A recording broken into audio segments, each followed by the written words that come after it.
Sports, business या किसी भी फील्ड में बेस्ट बनने के लिए टॉप पर पहुंचना ही काफी नहीं है। उस जगह को बरकरार रखना भी जरूरी है। आपको और बेहतर भी बनना है, क्योंकि कोई ना कोई उसे पाने की कोशिश में है जो आपके पास है। ज्यादातर लोग एक लिमिट तक जाकर खुश रहते हैं, लेकिन अगर आपको अनस्टॉपेबल बनना है तो इतना ही आपके लिए काफी नहीं होना चाहिए। रिलेंटलेस बने रहने का मतलब है तब तक नहीं रुकना जब तक आपको वो ना मिल जाए जो आप चाहते हैं, और उसे पाने के बाद आप लगातार उससे भी आगे का मुकाम पाने के लिए आगे बढ़ते रहते हैं। आप हमेशा कुछ और पाने की चाहत रखते हैं। इस समरी में टिम ग्रोवर आपको एक क्लीनर बनना सिखाएंगे। इसका मतलब आप पक्के इरादों वाले और जुनून से भरे प्लेयर हैं और आपकी कोई सीमा नहीं है। आप अपनी मंजिल की तरफ बहुत मजबूती से बढ़ते रहते हैं। आप कुछ भी करके सक्सेस पाना चाहते हैं। अगर आप अभी तक एक क्लीनर नहीं हैं, तो अब वक्त आ गया है कि आप आसपास के लोगों की बात सुनना बंद कर दें, जो आपको ये बताते हैं कि आपको क्या करना है और आपको कैसा फील होना चाहिए। उन्हें सुनना बंद कीजिए। सिर्फ अपनी सुनिए और अपने रिजल्ट से दिखा दीजिए कि आप क्या कर सकते हैं।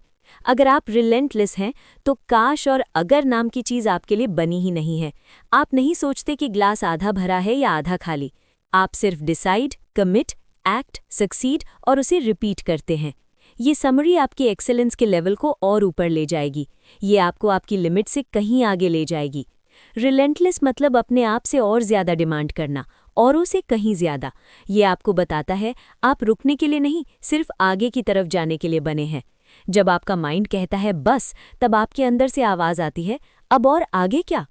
ये समरी आपको ये नहीं सिखाएगी कि आपको अगला माइकल जॉर्डन, कोबे ब्रायंट या ड्वेन वेड कैसे बनना है। हर प्लेयर अलग होता है, लेकिन आप उनके फोकस, ड्राइव और वर्क एथिक से सीख सकते हैं। इससे आप अपने सक्सेसफुल होने के चांस और बेहतर बना पाएंगे। टिम ग्रोवर एक साइकोलॉजिस्ट और साइकाइट्रिस्ट नहीं है। उन्होंने एक्सेलेंस और उम्दा परफॉर्मेंस पर कोई रिसर्च नहीं की है, लेकिन उन्होंने एक से बढ़कर एक खिलाड़ियों के साथ काम किया है। हर चीज़ जो उन्होंने सीखी और सिखाई, टिम ग्रोवर ने दोनों के बारे में बताया है। Michael and Tim. Tim Grover ने हाई स्कूल के वक्त माइकल जॉर्डन को टीवी पर पहली बार देखा था। टिम अपने स्कूल में यूनिवर्सिटी में थे और माइकल जॉर्डन एक दुबले पतले नए प्लेयर थे। माइकल का स्टाइल नेचुरल था और उनके जैसे मूव्स टिम ने आज तक नहीं देखे थे। टिम जानते थे माइकल एक सुपरस्टार प्लेयर बनेंगे। काफ़ी सालों बाद टिम ने एक्सरसाइज साइंस में मास्टर डिग्री हासिल की। वे शिकागो के एक हेल्थ क्लब में ट्रेनर का काम कर रहे थे। माइकल जॉर्डन अभी भी दुबले पतले थे, लेकिन वो शिकागो बुल्स के सुपरस्टार बन चुके थे। टिम शिकागो बुल्स की टीम में ट्रेनर का काम करना चाहते थे, इसलिए वो उन्हें कॉल भी करते रहते थे। वो माइकल के अलावा सबको इस बारे में लिख चुके थे। टिम ने सोचा कि माइकल के पास अपना एक ट्रेनर होगा, और अगर नहीं भी होगा तो वे टिम जैसे नौसिखिए को अपना ट्रेनर क्यों बनाएंगे। 1980 के वक्त वेट ट्रेनिंग का ज़्यादा बोलबाला नहीं था। लोगों का ये सोचना था कि अगर बास्केटबॉल प्लेयर्स की बॉडी भारी होगी तो ये उन्हें शॉट मारने में मुश्किल आ सकती है। लेकिन 1989 में टिम ने एक न्यूज़पेपर में पढ़ा कि माइकल अपनी दुबली पतली बॉडी से परेशान हो चुके थे, क्योंकि डिट्रॉयट पिस्टन्स के प्लेयर शरीर से काफ़ी भारी थे। टिम शिकागो बुल्स के टीम डॉक्टर और हेड ट्रेनर को कॉल करते रहे और सोच रहे थे कि शायद उन्हें एक मौका मिल जाए, लेकिन एक सुपरस्टार प्लेयर एक अनजान ट्रेनर के साथ काम करेगा, इसके आसार कम ही थे। सबने टिम को इस बात को भूल जाने के लिए कहा और कहा कि ये नामुमकिन है। लेकिन माइकल जॉर्डन अपनी बॉडी को एक अलग ही लेवल पर ले जाना चाहते थे। वो बेस्ट बनने के लिए कुछ भी करने को तैयार थे। उन्होंने अपने टीम डॉक्टर और हेड ट्रेनर को ऐसा आदमी ढूंढने को कहा जो उनकी इसमें मदद कर सके। जब टिम को शिकागो बुल्स की प्रैक्टिस फैसिलिटी में बुलाया गया तो उन्हें लगा कि वो किसी और इंटरव्यू के लिए आए हैं। उन्हें ये पता नहीं था कि उन्हें माइकल जॉर्डन के घर ले जाया जाएगा। टिम और माइकल ने 1 घंटा बात की। माइकल को और मजबूत बनाने और चोट को कम करने के लिए टिम ने उन्हें एक प्लान बताया। माइकल को शुरुआत में इस पर विश्वास नहीं हुआ। उन्हें लगा कि ये नामुमकिन है, लेकिन टिम ने 30 डेज का एक क्लियर शेड्यूल बनाया। टिम ने वो सब चीज़ें प्लान की जिनका माइकल के शरीर और उनके गेम पर असर होगा। माइकल क्या खाएंगे और कब सोएंगे, ये सब टिम ने प्लान किया था। टिम ने माइकल को साफ कर दिया था कि वो हर डिटेल को प्लान करेंगे और चांस पर कुछ नहीं छोड़ेंगे। माइकल ने टिम को 30 डेज दिए और ये सब कुछ इतना अच्छा चला कि टिम माइकल के साथ अगले 15 साल तक काम करते रहे। इस दौरान उन्होंने एक दूसरे से बहुत कुछ सीखा। वो किसी चीज़ को रुकावट या प्रॉब्लम की तरह नहीं देखते थे, बल्कि हर चीज़ को एक सिचुएशन की तरह देखते थे जिसके लिए कोई रास्ता ढूंढने की ज़रूरत थी। इस तरह उन्होंने कुछ गलतियां भी की और उनसे सीखा। माइकल जॉर्डन बेस्ट इसलिए नहीं थे क्योंकि वो हवा में उड़कर नामुमकिन शॉट्स लगाते थे। नहीं, वे बेस्ट इसलिए थे क्योंकि वो सक्सेस के लिए रिलेंटलेस थे। माइकल ने सिर्फ एवरेज रहना नहीं सीखा था। कुछ भी हो जाए, वे कितने भी ग्रेट बने, वे हमेशा उससे भी बेहतर बनना चाहते थे। उसे पाने के लिए कुछ भी करने को तैयार थे। टिम का मानना है कि प्लेयर 3 तरह के होते हैं। उन्हें कूलर्स, क्लोजर्स और क्लीनर्स कहते हैं। उन्होंने कूलर्स को गुड, क्लोजर्स को ग्रेट और क्लीनर्स को अनस्टॉपेबल बताया है। कूलर वो है जो अपने लीडर के ऑर्डर देने पर उसे फॉलो करता है। वो खुद कोई फैसला नहीं लेता और अगर चीज़ें मुश्किल हो जाएं तो कूलर वो काम किसी और के सिर पर डाल देता है। क्लोजर वो है जो प्रेशर को हैंडल कर सकता है। वो उसे दिए गए काम को पूरा करके दिखाता है, लेकिन जैसे ही कुछ अलग होता है तो वो परेशान हो जाता है। एक क्लोजर को अटेंशन और पहचान पाना अच्छा लगता है। उसे रिवॉर्ड्स और शोहरत से प्यार होता है। वो जीत और सक्सेस से कहीं ऊपर पैसों को अहमियत देता है। क्लोजर तभी कोई कदम उठाते हैं जब उन्हें विश्वास होता है कि वो जीत पाएंगे, लेकिन क्लीनर्स अपने आप पर विश्वास रखते हैं। क्लीनर्स और बेहतर बनने के लिए सक्सेस के किसी एक मुकाम पर रुकते नहीं, बल्कि और भी आगे की तरफ देखते हैं। टिम ने क्लीनर्स को क्लीनर्स इसलिए कहा क्योंकि वो हर चीज़ की जिम्मेदारी लेते हैं। जब कुछ गलत होता है, वो दूसरों को दोष नहीं देते, बल्कि वो गलतियों से सीखकर उन्हें सुधारते हैं। आने वाले चैप्टर्स में हम टिम के उन रिलेंटलेस टिप्स के बारे में बात करेंगे जिनसे आप माइकल जॉर्डन, कोबी ब्रायंट और ड्वेन वेड की तरह अनस्टॉपेबल क्लीनर्स बन पाएंगे। When you're a cleaner, you keep pushing yourself harder when everyone else had enough. Sports में बाकी के कोच फिजिकल एक्टिविटी पर काफ़ी गौर करते हैं। इसमें ट्रेनिंग, वर्किंग, शरीर को मजबूत और तेज़ बनाना आता है, जिसके बाद प्लेयर की मेंटल हेल्थ की तरफ ध्यान दिया जाता है। लेकिन टिम की अप्रोच बिल्कुल अलग थी। जिम जाने जैसी फिजिकल ट्रेनिंग आपके लिए कुछ हद तक ज़रूर काम आएगी, लेकिन टिम माइंड को पहले ट्रेन करने में विश्वास करते हैं। अगर आपने माइंड को सिखा दिया तो वो आपकी बॉडी को कमांड देगा और जो आपको करना है आप ज़रूर करके दिखा पाएंगे। एक अच्छा प्लेयर उन चीज़ों पर ध्यान देता है जिन्हें आप मेजर यानी माप नहीं सकते हैं। ये वेट, हाइट, ताकत या स्पीड नहीं है, ये फोकस, डिटर्मिनेशन और कमिटमेंट है। आपको ये समझना होगा कि आपको क्या पाना है और उसे पाने के लिए आप किस हद तक जाने के लिए तैयार हैं। जब टिम अपने प्लेयर्स को ट्रेन करते हैं, वो उन्हें 3 रूल्स सिखाते हैं: शो अप, वर्क हार्ड और लिसन। इसका मतलब है आगे आइए, जी जान लगा दीजिए और अपने ट्रेनर की सुनिए। टिम आपकी मदद तभी कर पाएंगे जब आप ये तीनों बातें अपने दिमाग में बैठा लेंगे, नहीं तो साथ काम करना मुश्किल हो सकता है। वो आपके लिए जी जान लगा देंगे, लेकिन उतनी ही हिम्मत आपको भी दिखानी होगी। ये गेम 20% फिजिकल और 80% दिमाग का है। आगे आइए, पूरी कोशिश कीजिए और अपने ट्रेनर की सुनिए। ट्रेनिंग में ज़रूरी नहीं कि हर दिन आपको मनपसंद काम मिले, लेकिन अपने आप को चैलेंज कीजिए और डर और आलस को हमेशा के लिए भूल जाइए। अगर आपने अपनी मुश्किलों को शुरू से हैंडल नहीं किया, तो वो मुश्किलें 2 गुना 3 गुना होकर आपके लिए एक पहाड़ खड़ा कर देंगी और इस वजह से आप थकने लगेंगे और अपने लिए फिजिकल रुकावटों के साथ साथ मेंटल रुकावटें भी खड़ी कर लेंगे। क्लीनर्स शुरुआत से ही सबसे मुश्किल काम में हाथ डालते हैं। वो विश्वास करते हैं कि कोई काम मुश्किल नहीं होता। हालांकि वो चैलेंज पसंद नहीं करते, लेकिन वो हमेशा रिजल्ट के बारे में सोचते हैं, रास्ते में आने वाली मुश्किलों के बारे में नहीं। जब सभी थक कर चूर हो जाते हैं, वहां से क्लीनर्स दोबारा नई शुरुआत करने की चाह रखते हैं। जब तक आप खुद न चाहो, कोई कोच या ट्रेनर आपको ग्रेट या अनस्टॉपेबल नहीं बना सकता। आपको अनकंफर्टेबल के साथ कंफर्टेबल बनना होगा। आपको अपनी नेगेटिव सोच को बाहर निकालकर ये सोचना होगा कि ये एक आखिरी सेट है, आखिरी माइल, घड़ी के आखिरी 5 मिनट हैं। जब आपकी बॉडी चिल्लाए अब बस हुआ, तब आपको और कोशिश करनी है और अपने आप से कहना है मैं और करके दिखाऊंगा। एक क्लीनर का अपनी पूरी बॉडी पर कंट्रोल रहता है, यानी उसकी बॉडी उसे कंट्रोल नहीं करती। सारे इमोशन, डर और फिजिकल स्ट्रेस को भूल जाइए, बस कर दिखाइए। जब आप एक क्लीनर होते हैं तो आप चारों तरफ अकेलापन, अंधेरा और शांति दिखती है। लोगों से घिरे रहने पर भी वो हमेशा अकेले रहते हैं। हर कोई उसका नाम पुकारता है, लेकिन उसे कुछ सुनाई नहीं देता। क्लीनर बिना डिस्ट्रैक्शन के अपने दिमाग की आवाज़ सुनता है, उसे किसी की ज़रूरत नहीं। हर क्लीनर को लगता है कि उसका डार्क साइड उसे आगे बढ़ने की तरफ पुश करता है। वो अपने दिल की धड़कन को सुन सकता है और उसे कंट्रोल भी कर सकता है। क्लीनर अपने दिल की क्या, कुछ भी कंट्रोल करने की काबिलियत रखता है। भले ही कोई फैमिली मेंबर, कलीग या जर्नलिस्ट उससे बात कर रहा हो, लेकिन उसे कुछ सुनाई नहीं देता। कुछ लोग उसे अक्खड़ बुला सकते हैं, पर उसे कोई फर्क नहीं पड़ता। उसे अकेला रहना पसंद है, क्योंकि तभी वो जोन में आते हैं। आपकी टीम के प्लेयर आपसे अलग और जेलस हो सकते हैं, लेकिन आपको कोई इमोशन फील नहीं होना चाहिए। आपको सिर्फ गेम पर पूरा ध्यान देना है और सिर्फ उसी के लिए एनर्जी को फील करना है। जोन में आने का मतलब योगा या मेडिटेशन करना नहीं है।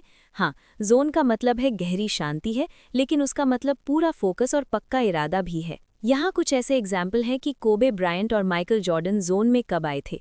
2012 ओलंपिक्स का समय था। यूएसए ऑस्ट्रेलिया के खिलाफ खेल रही थी। कोबे फर्स्ट हाफ में कुछ ही पॉइंट्स बना पाए और इसी वजह से वो अपसेट थे। वो फोकस नहीं कर पा रहे थे और वो जानते भी नहीं थे क्यों। जहां सभी प्लेयर हार मान लेते हैं, वहां कोबे एक क्लीनर थे। टाइम आउट के बाद उन्होंने गेम पलट दिया। उन्होंने 2 मिनट में 4 3 पॉइंटर मारे और यूएसए को जीत दिलाई। स्कोर यूएसए के पक्ष में 119-86 था। ब्लैक मांबा को जगाने के लिए कुछ ढूंढ रहा था, कोबे ने कहा। उन्हें जोन में वापस जाने का रास्ता मिल गया था। उस तरफ माइकल जॉर्डन कोर्ट में हमेशा जोन में रहते हैं। वैंकूवर कनाडा के एक गेम में शिकागो बुल्स की टीम रोड ट्रिप से बुरी तरह थकी हुई थी और वो सभी ढीली परफॉर्मेंस दे रहे थे। फोर्थ क्वार्टर तक माइकल ने सिर्फ 10 पॉइंट्स बनाए थे। दूसरी टीम के एक प्लेयर से उनकी कुछ कहासुनी हो गई। वो ग्रिजलीज के डेरिक मार्टिन थे। माइकल ने इस बात को एक चैलेंज की तरह लिया और सीधा डेरिक की आंखों में देखा। फिर क्या था? माइकल जोन में आ चुके थे और अटैक करने के मूड में थे। रिजल्ट था, माइकल को रोकना नामुमकिन हो गया। उन्होंने लास्ट क्वार्टर में 19 पॉइंट्स बनाते हुए शिकागो बुल्स को जबरदस्त जीत दिलाई। माइकल जॉर्डन हमेशा पॉजिटिव रहते थे। वे हमेशा अपनी टीम के प्लेयर, फैंस और सभी को ये दिखाते थे कि सब कुछ उनके कंट्रोल में है। अगर उन्हें कभी भी कुछ नेगेटिव लगता तो माइकल कभी अपने चेहरे पर उसकी भनक भी नहीं आने देते थे।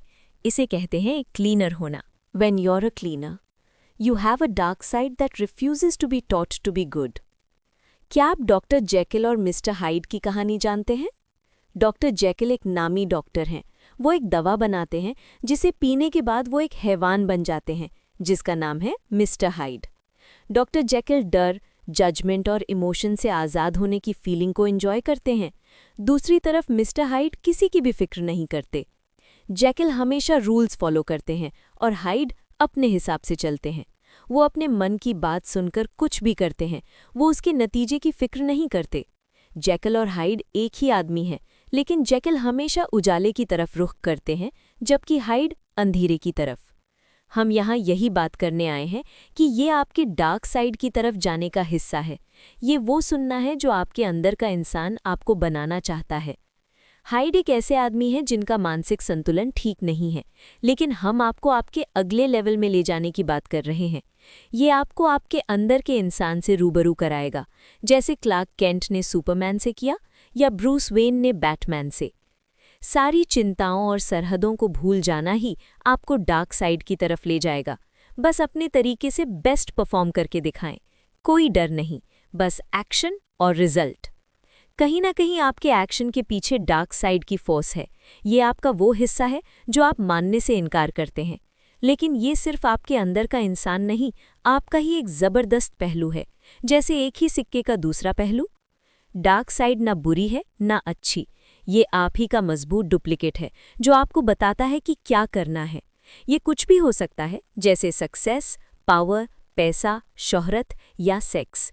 सभी का एक डार्क साइड होता है। आपके राज, फैसले, ईगो, इच्छाएं, ये है आपका डार्क साइड, और यही आपको जोन में ले जाते हैं। सभी सक्सेसफुल इंसानों का डार्क साइड होता है। उनकी ज़बरदस्त परफॉर्मेंस के पीछे उनकी मजबूत और गहरी एनर्जी होती है। डार्क साइड आपका वो फ्यूल है जो आपको मोटिवेट करता है। ये आपको आपकी लिमिट की तरफ बढ़ाता है। ये आपको रिचार्ज करता रहता है। ये एक्सरसाइज या ड्रिंकिंग कुछ भी हो सकता है। ये एक्स्ट्रा घंटे काम करना या जी भर के पैसे खर्च करना भी हो सकता है। एक क्लीनर अपने डार्क साइड को कंट्रोल कर सकता है। वो किसी भी हद तक जा सकता है, चाहे वो कोई भी चीज़ हो, लेकिन वो जानता है कि उसे रुकना कब है। वो ऑफिस में दिन रात काम करता है।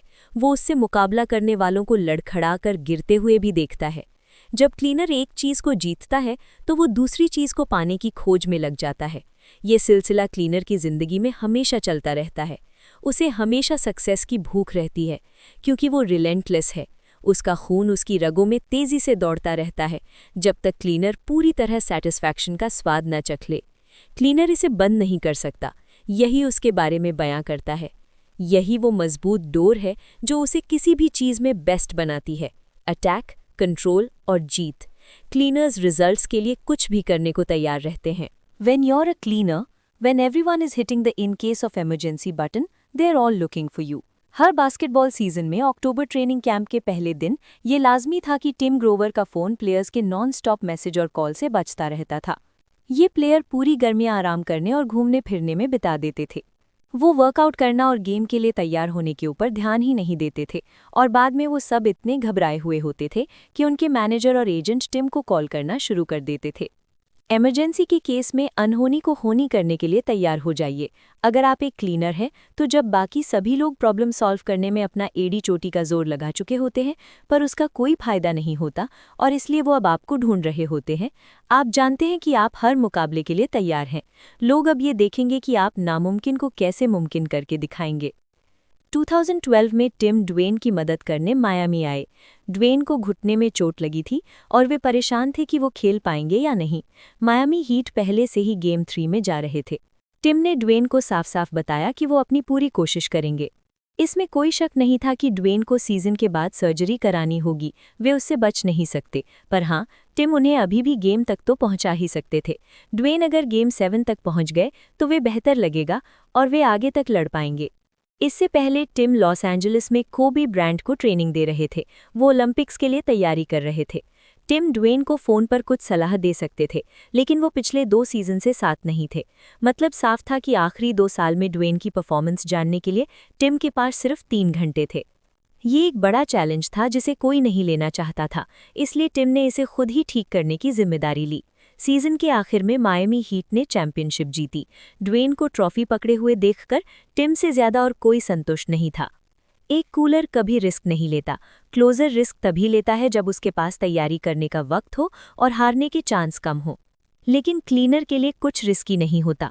कुछ भी हो, वो रास्ता निकाल ही लेता है। सोचिए कि आप एक मिलिट्री ऑपरेशन में है। एक क्लियर स्ट्रैटेजी है कि एक बिल्डिंग में जाकर सबसे पहले आपको देखना है कि वो खाली हो, उसके बाद लाल दरवाज़ा ढूंढिए, अंदर जाइए और फिर नीचे आकर ट्रक में बैठ जाइए। ये सब आपको बिल्डिंग में धमाका होने से पहले करना है।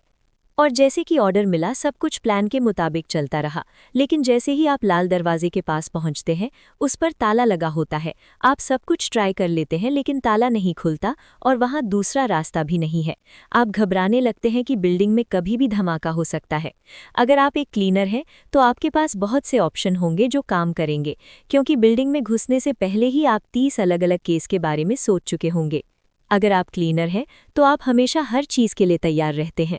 आपने मजबूत ट्रेनिंग और प्रैक्टिस की है और इसलिए अब आपका एक्सपीरियंस बोलेगा।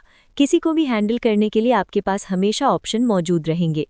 अगर आप क्लीनर हैं, तो आपने पूरी मेहनत से अपने डर को कंट्रोल कर लिया है। आप खुद पर इतना विश्वास करते हैं कि आप कोई भी सिचुएशन हैंडल कर सकते हैं।